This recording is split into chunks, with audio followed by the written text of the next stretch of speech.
Olá, graça e paz em nome de Jesus. Hoje é o 239º dia de leitura do projeto Conheça a Sua Bíblia. Enquanto Pedro e João ainda falavam ao povo, chegaram os sacerdotes, o capitão do templo e os saduceus, ressentidos, porque os apóstolos estavam ensinando o povo e anunciando em Jesus a ressurreição dentre os mortos. Prenderam Pedro e João e os recolheram ao cárcere até o dia seguinte, pois já era tarde. Porém, muitos dos que ouviram a palavra creram, subindo o número desses homens a quase 5.000. No dia seguinte, as autoridades, os anciãos e os escribas se reuniram em Jerusalém com o sumo sacerdote Anás, com Caifás, João, Alexandre e todos os que eram da linhagem do sumo sacerdote, e colocando os apóstolos diante deles, perguntaram: com que poder ou em nome de quem vocês fizeram isso? Então Pedro, cheio do Espírito Santo, lhes disse: autoridades do povo e anciãos, visto que hoje somos interrogados a propósito do benefício feito a um homem enfermo e do modo como ele foi curado, saibam os senhores todos e todo o povo de Israel que, em nome de Jesus Cristo, o Nazareno, a quem vocês crucificaram e a quem Deus ressuscitou dentre os mortos, sim, em seu nome é que este está curado na presença de vocês. Este Jesus é a pedra que vocês, os construtores, rejeitaram, mas ele veio a ser a pedra angular. E não há salvação em nenhum outro, porque debaixo do céu não existe nenhum outro nome dado entre os homens pelo qual importa que sejamos salvos. Ao verem a ousadia de Pedro e João, sabendo que eram homens iletrados e incultos, ficaram admirados e reconheceram que eles haviam estado com Jesus. Vendo que o homem que havia sido curado estava com eles, nada tinham a dizer em contrário. E mandando-os sair do sinédrio, discutiam entre si, dizendo: que faremos com esses homens? Pois todos os moradores de Jerusalém sabem que um sinal notório foi feito por eles, e não o podemos negar. Mas, para que não haja maior divulgação entre o povo, vamos ameaçá-los para não falarem mais neste nome a quem quer que seja. Chamando-os, ordenaram-lhes que de modo nenhum falassem, nem ensinassem no nome de Jesus. Mas Pedro e João responderam: os senhores mesmos julguem se é justo diante de Deus ouvirmos antes aos senhores do que a Deus, pois nós não podemos deixar de falar das coisas que vimos e ouvimos.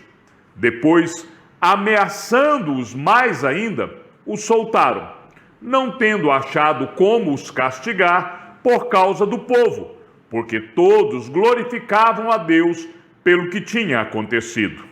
Ora, o homem em quem tinha sido operado esse milagre de cura tinha mais de 40 anos de idade.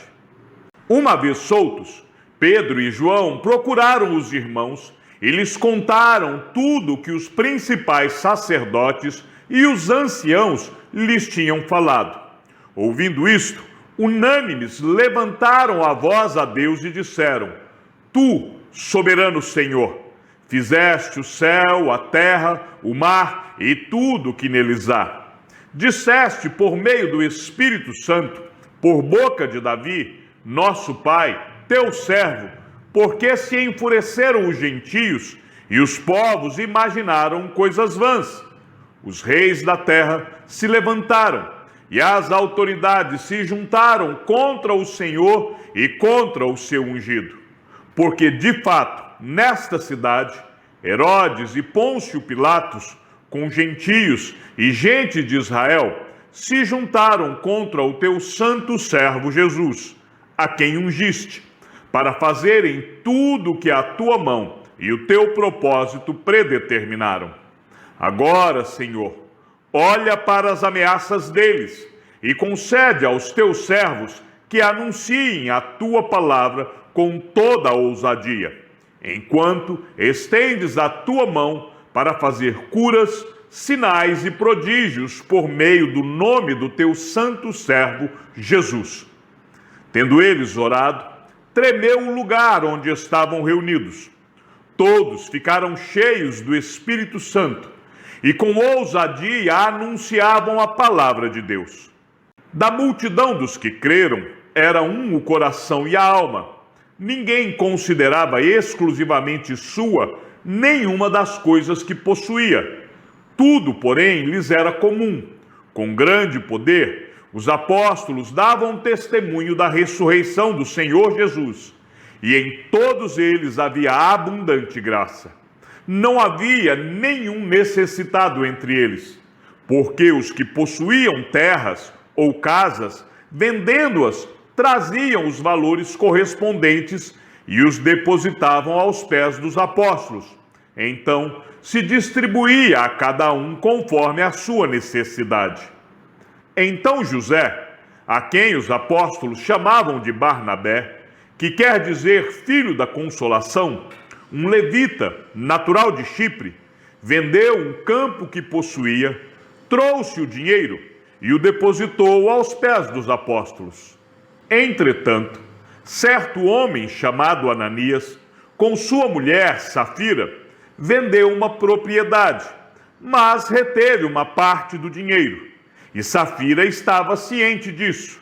Levando o restante, depositou-o aos pés dos apóstolos. Então Pedro disse: Ananias, por que você permitiu que Satanás enchesse o seu coração para que você mentisse ao Espírito Santo, retendo parte do valor do campo? Não é verdade que, conservando a propriedade, seria sua, e depois de vendida, o dinheiro não estaria em seu poder? Por que você decidiu fazer uma coisa dessas? Você não mentiu para os homens, mas para Deus. Ouvindo estas palavras, Ananias caiu morto, e sobreveio grande temor a todos os que souberam do que tinha acontecido. Levantando-se os moços, cobriram o corpo de Ananias, e levando-o para fora, o sepultaram. Quase 3 horas depois, entrou a mulher de Ananias, sem saber o que tinha acontecido. Então Pedro, dirigindo-se a ela, perguntou: Diga-me, foi por este valor que vocês venderam aquela terra? Ela respondeu: Sim, foi por esse valor. Então Pedro disse: Por que vocês entraram em acordo para tentar o Espírito do Senhor? Eis aí à porta os pés dos que sepultaram o seu marido, e eles levarão você também. No mesmo instante, ela caiu aos pés de Pedro e morreu. Entrando os moços, viram que ela estava morta, e levando-a, sepultaram-na ao lado do marido. E sobreveio grande temor a toda a igreja e a todos aqueles que ouviram falar destes acontecimentos. Muitos sinais e prodígios eram feitos entre o povo pelas mãos dos apóstolos, e todos costumavam se reunir de comum acordo no pórtico de Salomão. Mas, dos restantes, ninguém ousava juntar-se a eles. Porém, o povo tinha grande admiração por eles, e aumentava sempre mais o número de crentes no Senhor, uma multidão de homens e mulheres, a ponto de levarem os enfermos até pelas ruas e os colocarem sobre leitos e macas, para que, ao passar Pedro, ao menos a sua sombra se projetasse sobre alguns deles. Vinham também muita gente das cidades vizinhas de Jerusalém, levando doentes e atormentados por espíritos imundos, e todos eram curados. Levantando-se, porém, o sumo sacerdote e todos os que estavam com ele, isto é, o partido dos saduceus, ficaram com muita inveja, prenderam os apóstolos e os recolheram à prisão pública. Mas, de noite, um anjo do Senhor abriu as portas da prisão, e levando-os para fora, lhes disse: vão ao templo e digam ao povo todas as palavras desta vida.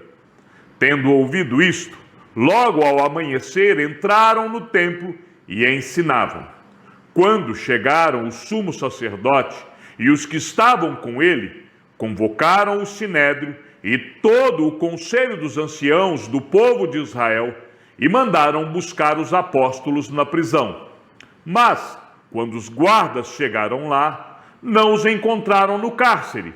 E, voltando, relataram, dizendo: encontramos a prisão fechada com toda a segurança e as sentinelas nos seus postos junto às portas. Mas, abrindo as portas, não encontramos ninguém dentro.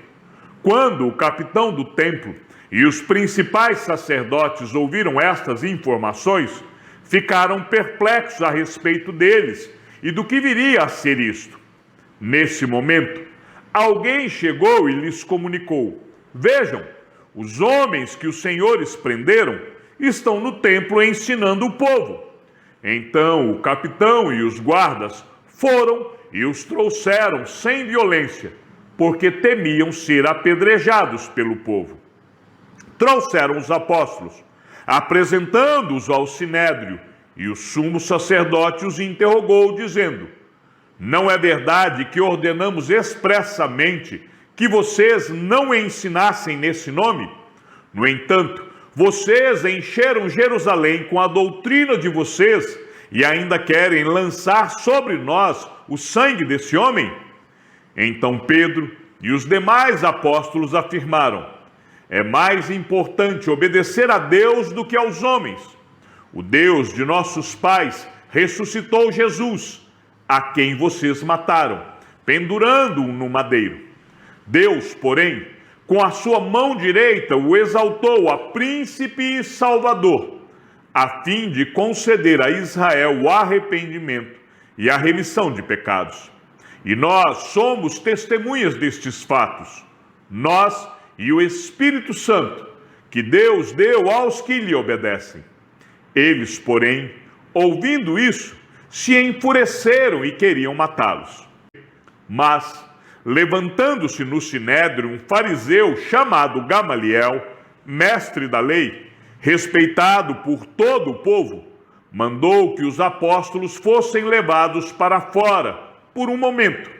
Então disse ao sinédrio: israelitas, tenham cuidado com o que vão fazer a estes homens, porque algum tempo atrás se levantou Teudas, dizendo ser alguém muito importante, ao qual se juntaram cerca de 400 homens, mas ele foi morto, e todos os que lhe obedeciam se dispersaram e foram reduzidos a nada. Depois desse, levantou-se Judas, o galileu, nos dias do recenseamento, e levou muitos consigo. Também este foi morto, e todos os que lhe obedeciam foram dispersos. Neste caso de agora, digo a vocês, não façam nada contra esses homens. Deixem que vão embora, porque se este plano ou esta obra vem de homens, será destruído. Mas se vem de Deus, vocês não poderão destruí-los, e correm o risco de estar lutando contra Deus. E os membros do sinédrio concordaram com Gamaliel. Então chamaram os apóstolos e os açoitaram, e ordenando-lhes que não falassem no nome de Jesus, os soltaram. E eles se retiraram do sinédrio muito alegres por terem sido considerados dignos de sofrer afrontas por esse nome. E todos os dias, no templo e de casa em casa, não cessavam de ensinar e de pregar que Jesus é o Cristo. Naqueles dias, aumentando o número dos discípulos, houve murmuração dos helenistas contra os hebreus, porque as viúvas deles estavam sendo esquecidas na distribuição diária. Então os 12 convocaram a comunidade dos discípulos e disseram: não é correto que nós abandonemos a palavra de Deus para servir às mesas. Por isso, irmãos, Escolham entre vocês 7 homens de boa reputação, cheios do espírito e de sabedoria, para os encarregarmos desse serviço. Quanto a nós, nos consagraremos à oração e ao ministério da palavra. O parecer agradou a todos. Então, elegeram Estevão, homem cheio de fé e do Espírito Santo, Filipe, Prócoro, Nicanor, Timão, Pármenas e Nicolau, prosélito de Antioquia. Apresentaram estes homens aos apóstolos, que orando lhes impuseram as mãos. A palavra de Deus crescia e em Jerusalém o número dos discípulos aumentava. Também um grande grupo de sacerdotes obedecia à fé. Estevão, cheio de graça e de poder, fazia prodígios e grandes sinais entre o povo. Então, alguns dos que eram da sinagoga, chamada dos libertos, dos sirineus, dos alexandrinos e dos da Cilícia e da província da Ásia, se levantaram e discutiam com Estevão. Mas eles não podiam resistir à sabedoria e ao espírito, pelo qual ele falava. Então subornaram alguns homens para que dissessem: ouvimos este homem proferir blasfêmias contra Moisés e contra Deus. Atiçaram o povo, os anciãos e os escribas, e investindo contra Estevão, o agarraram e levaram ao sinédrio. Apresentaram testemunhas falsas que disseram: este homem não para de falar contra o lugar santo e contra a lei. Nós o ouvimos dizer que este Jesus, o Nazareno, destruirá esse lugar e mudará os costumes que Moisés nos deu. Todos os que estavam sentados no sinédrio, fitando os olhos em Estevão, viram o seu rosto como se fosse rosto de anjo. Chegamos ao fim da leitura do 239º dia. Que o Senhor seja com teu espírito e que a graça seja com todos os que amam sinceramente a nosso Senhor Jesus Cristo. E ao Deus único e sábio seja dada toda a glória, e que a sua vida seja sempre para mais em Cristo Jesus. Um forte abraço e até amanhã, se assim o Senhor nos permitir.